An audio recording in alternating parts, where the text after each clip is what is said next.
Doctor Bhimrao Ambedkar ji के जयंती के शुभ अवसर पर ग्राम गुरई के भज्जू का पूर्वा में उपस्थित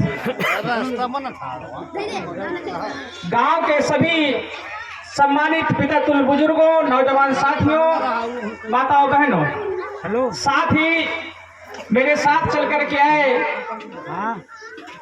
श्री अनिल वर्मा जी, श्री राजेंद्र वर्मा जी, अजय वर्मा जी, आदरणीय गुरु जी और राष्ट्रीय शोषित समाज पार्टी के जनपद बांदा के युवा मोर्चा के जिला अध्यक्ष भाई सुहेल सौदागर साहब, अवधेश प्रजापति जी, साथ ही बड़ी संख्या में उपस्थित मेरी गांव की माताएं बहन, सम्मानित साथियों, आज का दिन हम लोगों के लिए बड़ा खास दिन है। आज के दिन हमारे बहुजन समाज में एक ऐसे शख्सियत का जन्म हुआ जिस शख्सियत ने हजारों सालों की हमारी गुलामी की जंजीरों को तोड़ने का काम किया है।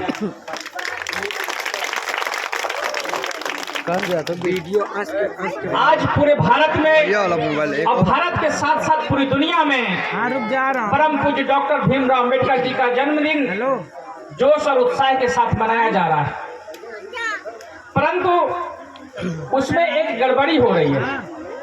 मैं गड़बड़ी की तरफ ध्यान आकर्षित कराना चाहूंगा। पहले जब हम लोग जन्मदिन मनाया करते थे तो जैसे आज आपके यहाँ बैठक हो रही है, ऐसे ही बैठक हुआ करती थी और बाबा साहब के जो विचार हैं, उनका जो उद्देश्य था, उनका जो मकसद था, जो उन्होंने हमारे लिए किया है, उसके बारे में संबंधित वक्तागण आते थे और बताया करते थे। पर उसमें मनवादी कल्चर लागू हो गया है।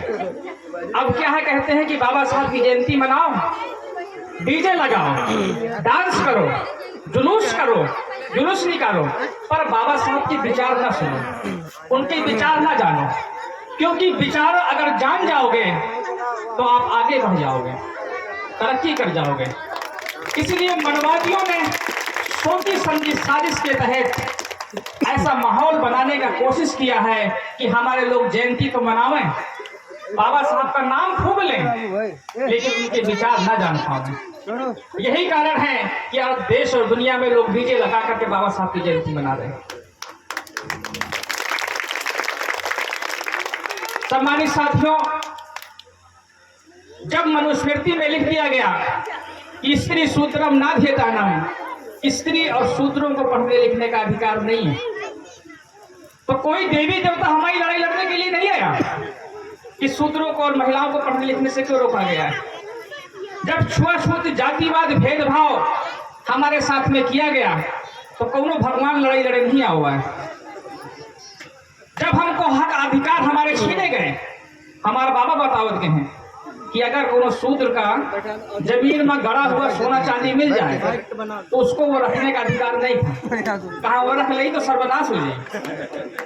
अब क्या है, कहते हैं कि बाबा साहब की जयंती मनाओ, डीजे लगाओ, डांस करो, जुलूस करो, जुलूस निकालो, पर बाबा साहब के विचार ना सुनो, उनके विचार ना जानो, क्योंकि विचार अगर जान जाओगे तो आप आगे बढ़ जाओगे, तरक्की कर जाओगे।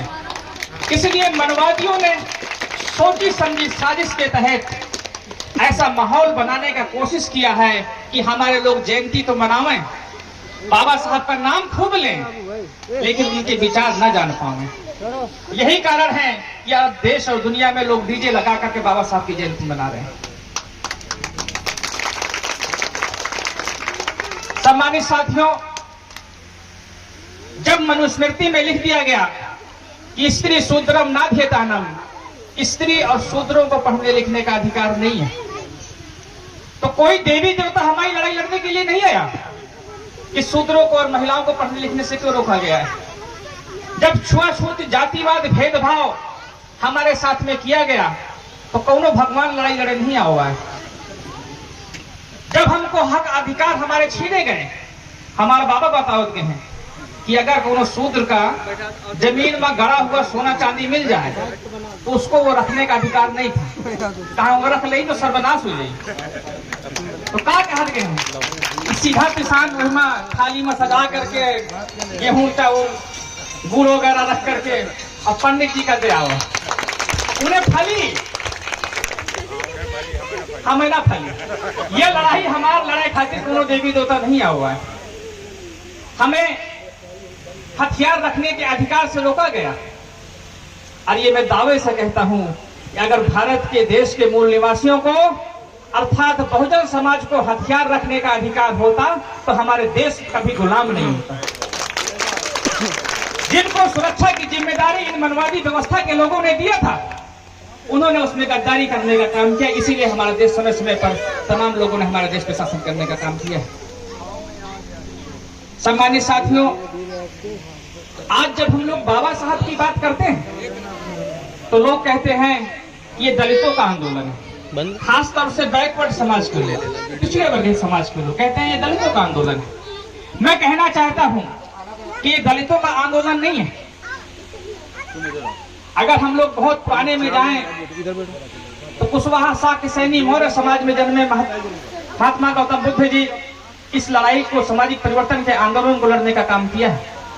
उसके बाद माली समाज में जन्मे महात्मा ज्योतिराव फूले जी, माता सावित्रीबाई फूले जी, जिन्होंने शूद्रों के लिए और महिलाओं के लिए भारत में 1848 में पहला स्कूल बनाने का काम किया।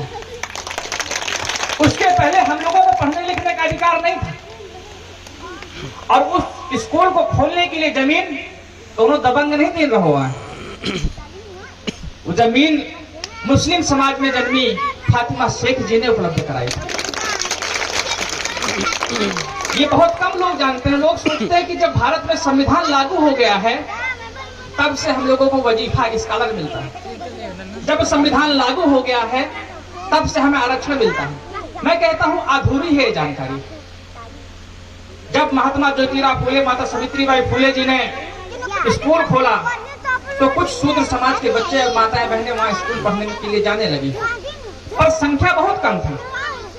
और जब कुर्मी समाज में जन्मे महात्मा छत्रपति साहू जी महाराज को इस बात की जानकारी हुई कि शूद्र समाज के बच्चे पढ़ने लिखने लगे हैं पर संख्या उनकी कम है, उन्होंने कहा कि मेरे राज्य में जो भी शूद्र समाज का बच्चा पढ़े लिखेगा हम उसको इनाम देंगे।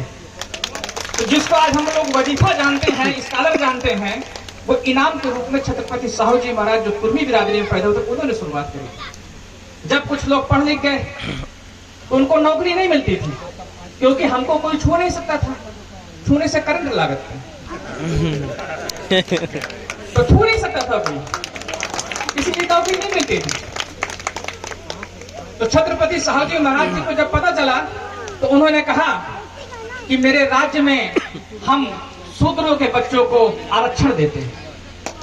और अपने जैसे तमाम एससी ओबीसी के जो समय के राजा थे उनसे भी बात किया तो कई राजाओं ने उनकी बात मानी और आरक्षण को लागू किया। उसके बाद परम पूज्य डॉक्टर भीमराव अम्बेडकर जी छत्रपति साहू जी महाराज जी के संपर्क में आए। उनको आगे बढ़ाने में, पढ़ने लिखने में उन्होंने मदद किया और आगे चल के इस कारवा को, इस मूवमेंट को डॉक्टर भीमराव अम्बेडकर जी ने संभालने का और आगे बढ़ाने का काम किया। संतराम बीए प्रजापति कुम्हार बिरादरी से आते थे। उन्होंने जात पात तोड़क मंडल की स्थापना करके डॉक्टर भीमराव अम्बेडकर जी ने के साथ में काम करने का काम किया। संत गाडगे जी जो धोबी बिरादरी के हैं, पेरियार ईवी रामा स्वामी नायकर जो पाल गरड़िया बिरादरी के हैं, लालाई सिंह यादव जी जो आहिर बिरादरी से हैं, इस तरीके जगदेव प्रसाद कुशवाहा जी जो कुशवाहा बिरादरी के हैं। इस प्रकार से बहुत लंबी फहरिस्त है। संत रविदास जी एक लंबी फहरिस्त है। क्योंकि हमारे बहुजन समाज को 6743 जातियों में बांटा गया है। अगर हम हर महापुरुष का नाम लेंगे तो बहुत ज्यादा समय लगता है, इसलिए मैं उसको संक्षेप करता हूं। सम्मानित साथियों,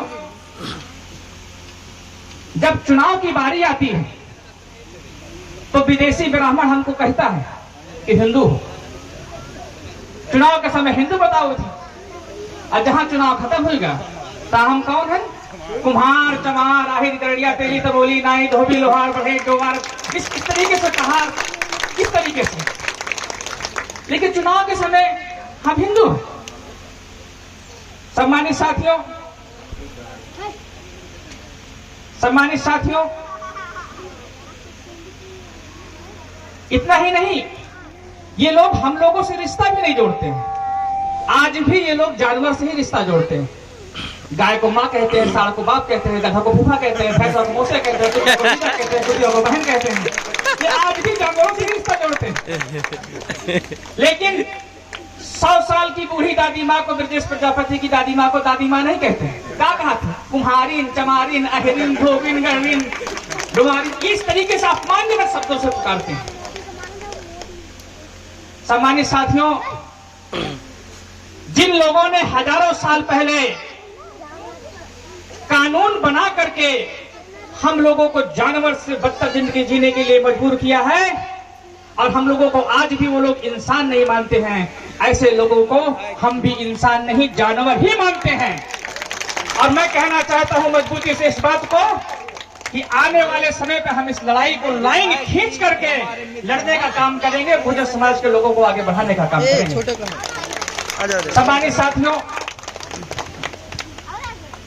सम्मानित साथियों, डॉक्टर भीमराव अंबेडकर जी ने आरपीआई नाम की एक पार्टी बनाई थी।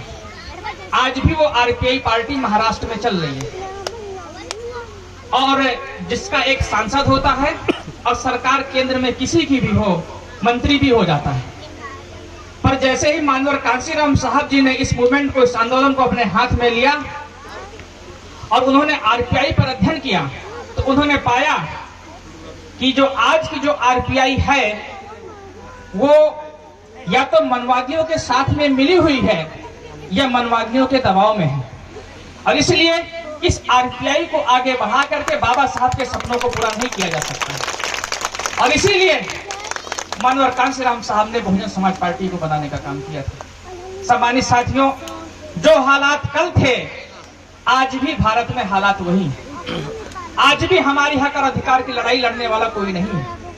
और इसीलिए महापुरुषों के बताए हुए रास्ते पर चल करके माननीय स्वामी प्रसाद मौर्य जी ने भी राष्ट्रीय शोषित समाज पार्टी को बनाने का काम किया और लाइन खींच करके काम करने का काम होगा। सम्मानित साथियों, चूंकि आप लोग सारा दिन व्यस्त रहे हैं बाबा साहब की जयंती में, इसलिए मैं बहुत लंबी विस्तार पे न जाते हुए, चिल्ला में अभी बीच में भागवत हो रही थी, तो भागवताचार्य ने खुल करके मंच से कहा कि भागवत में SC ST यानी कि चमार, खटिक, धोबी, कोरी, वाल्मीकि भागवत में नहीं आ सकते हैं। ये उसने खुल के माइक पर कहा और ये हमारी ही गलती की वजह से हो पा रहा है। नहीं, जब हम लोग इकट्ठा थे तो इनकी बोलती बंद हो रही है। अभी बोले लागी ना तो हमारी गलती की वजह से 2022 के विधानसभा चुनाव में समाजवादी पार्टी के गठबंधन को 37 यानी 37% वोट मिला और बहुजन समाज पार्टी को 12.8% वोट मिला और भारतीय जनता पार्टी को समाजवादी पार्टी गठबंधन से 5% अधिक यानी 42-42% वोट मिला। अब अगर सपा और बसपा के वोट को जोड़ दिया जाए यानी बहुजन समाज के वोट को जोड़ दिया जाए तो लगभग 50% हो जाता है। हाजत बीजेपी, लेकिन बीजेपी ने ऊपर हम लोगों को इकट्ठा नहीं होने दिया। मेरा आप सभी से अनुरोध है कि ये जो उत्तर प्रदेश का चुनाव चल रहा है, देश का जो चुनाव चल रहा है आज की तारीख में, वो चुनाव कोई दल नहीं लड़ रहा है, कोई प्रत्याशी नहीं लड़ रहा है, सिर्फ दो शख्सियत के बीच हो रहा है। एक तरफ विदेशी ब्राह्मण मनु है और एक तरफ हमारे भारत का मूल निवासी डॉक्टर भीमराव अंबेडकर जी। अगर धोखे से भी बीजेपी केंद्र में सरकार बनाने में सफल हो जाती है तो वो कई बार बयान उनके आ चुके हैं कि भारत के संविधान को बदल देंगे और मनुस्मृति लागू कर देंगे। तय आपको करना है कि आप बाबा साहब के साथ में हो कि विदेशी ब्राह्मण मनु के साथ में हो।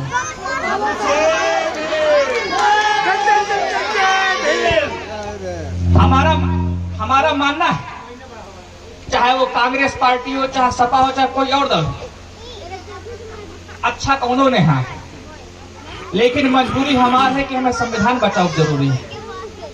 अगर संविधान बची तो इनसे तो कबो न निपट लेबे। इसलिए संविधान बचाने के लिए अभी हमारे हमीरपुर लोकसभा में क्षेत्र आता है। हमीरपुर लोकसभा में अभी सभी पार्टियों के प्रत्याशी घोषित नहीं हुए हैं, इसलिए अभी यहाँ की स्थिति स्पष्ट नहीं हो पा रही है। तो हमारा कहना है कि जहां पर जो भी व्यक्ति, चाहे वो किसी भी दल का हो, अगर सपा वाला भाजपा को हरा रहा है तो हमें इस बार सपा को देना चाहिए। अगर बसपा वाला भाजपा को हरा रहा है तो बसपा को देना चाहिए। अगर कांग्रेस वाला भाजपा को हरा रहा है तो कांग्रेस को वोट सपोर्ट करना चाहिए। और अगर कोई निर्दल प्रत्याशी भाजपा को हरा रहा है तो हमें उसको सपोर्ट करना चाहिए। कुल मिलाकर हारना चाहिए तो भाजपा हारनी ही चाहिए। इसी अपील के साथ में अब जैसे ही यहाँ की स्थिति स्पष्ट होगी तो हम लोग भी एनालिसिस करेंगे, आप सबकी भी राय लेंगे। तो जो हमीरपुर लोकसभा से बीजेपी को हरा रहा होगा उसको समर्थन करेंगे। अभी हमारी पार्टी ने नगीना में भाई चंद्रशेखर रावण जी चुनाव लड़ रहे हैं, तो हम लोग वो बहुत अच्छा चुनाव लड़ रहे हैं, बीजेपी को वही हरा सकते हैं। तो चंद्रशेखर रावण जी को हमारी पार्टी ने समर्थन देने का काम किया है। इसी तरीके से हम लोग चिन्हित कर रहे हैं। इन्हीं सभी शब्दों के साथ, क्योंकि मुझे कल भी यहाँ पर आना है, मैं समय निकालने की कोशिश करूंगा। एक्चुअली मैं अमेठी में पारसी बिरादरी के घर पर कुछ दबंग लोगों ने बड़ा अत्याचार किया है, मारपीट किया है उनके साथ में। तो कल मुझे अमेठी भी जाना है, उस पीड़ित परिवार से मिलना, उनकी मदद करनी है। और कल ही मुझे कौशाम्बी भी जाना है। तो अगर मैं समय निकाल पाऊंगा, क्योंकि अभी मेरी बात होनी है वहां कितने बजे पहुंचना है अमेठी, तो रात में मैं बात करूंगा। आज सभी व्यस्त थे अम्बेडकर जयंती के कार्यक्रम में, तो दिन में प्रोग्राम सेट नहीं हो पाया। तो बात करने के बाद में जैसा भी होगा, अगर समय मिलता है तो मैं कल जरूर आऊंगा। इन्हीं सभी शब्दों के साथ आप सभी के बीच में आने का, मुझे अपनी बात रखने का अवसर मिला। आप सभी का बहुत बहुत धन्यवाद। जय भीम, जय भारत, जय संविधान। जय